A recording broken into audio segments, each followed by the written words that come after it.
कोकण म्हटले की सर्वात प्रथम नजरेसमोर येतो तो अथांग पसरलेला समुद्र आणि समुद्र किनाऱ्याजवळील गावांमधून उपलब्ध होणारे ताजेतवाने मासे. त्यात सुरमई ही अतिशय लोकप्रिय व खवय्यांना प्रिय असलेली अशी माशाची जात आहे. नमस्कार. अतिथी किचनमध्ये आपल्या सर्वांचे खूप खूप मनापासून स्वागत आहे. कोकणच्या खाद्यसंस्कृतीची खरी चव म्हणजे वाफाळलेला गरमागरम भात आणि ओले खोबरे, कोकम वापरून केलेली फिश करी. मी आले आहे रत्नागिरीला माझ्या माहेरी आणि तिथे माझी आई आणि भाऊ आमच्या कोकणी पद्धतीने फिश फ्राय व फिश करी करीत आहेत. चला तर मग सुरुवात करूया आपल्या आजच्या रेसिपीला. इथे एक मध्यम आकाराची सुरमई आपण स्वच्छ पाण्याने 3 ते 4 वेळा धुवून घेतली आहे. फिश करीसाठी लागणारे साहित्य बघून घेऊया. इथे आपण घेतले आहे 1 वाटी ओले खोबरे, 10 ते 12 सुक्या लाल मिरच्या, 2 चमचे धणे, 1 मध्यम आकाराचा कांदा, देठासहित घेतलेली अर्धी वाटी कोथिंबीर, 10 ते 12 लसूण पाकळ्या आणि 4 ते 5 कोकम. धणे आणि मिरच्या आपल्याला अर्धा तास अगोदर पाण्यामध्ये भिजत ठेवायच्या आहेत. धणे आणि मिरच्या आपल्या भिजल्या आहेत आणि आपण वाटणाचे साहित्य मिक्सरच्या भांड्यात काढून घेतले आहे. त्यामध्ये आपण घालून घेत आहोत पाव चमचा हळद आणि 1 चमचा मालवणी मसाला. भिजलेले धणे आणि मिरच्या घालून आपल्याला वाटण एकदम बारीक वाटायचे आहे. फाईन अशी पेस्ट तयार करायची आहे.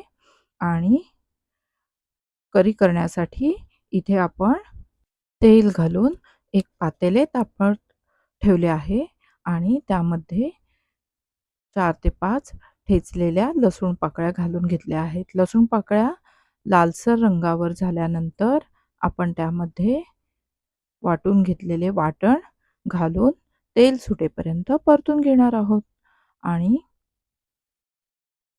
नंतर त्यामध्ये पाणी घालून आपल्याला हवी तेवढी पातळ अशी करी तयार करणार आहोत.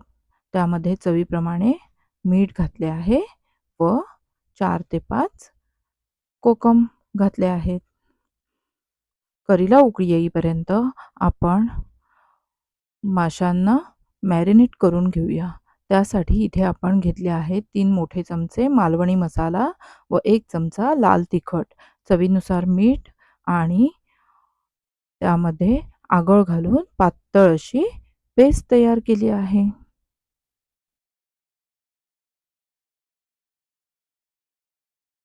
आणि ही पेस्ट माशाच्या तुकडीला दोन्ही बाजूने चोळून आपण लावून घेणार आहोत. अशा पद्धतीने चोळून पेस्ट लावल्यामुळे ती माशाच्या आतमध्ये छान मुरली जाते आणि सर्व तुकड्यांना अशा पद्धतीने पेस्ट लावून झाल्यानंतर आपण 15 मिनिटे मुरण्यासाठी ठेवून देणार आहोत.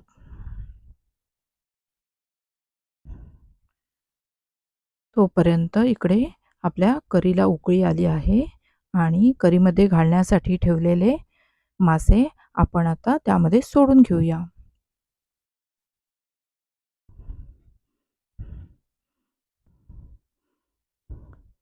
सर्व मासे सोडून झाल्यानंतर आपण मंद आचेवर 10 मिनिटं करी उकळण्यासाठी ठेवून देऊया. इकडे आपल्या माशांना मॅरिनेट करून 15 मिनिटं झाली आहेत. आपण गॅसवर एक फ्राय पॅन तेल घालून गरम करण्यास ठेवला आहे. मासे फ्राय करण्यासाठी आपण माशाची तुकडी रव्यामध्ये दोन्ही बाजूने व्यवस्थित घोळवून फ्राय पॅनवर ठेवून घेऊया.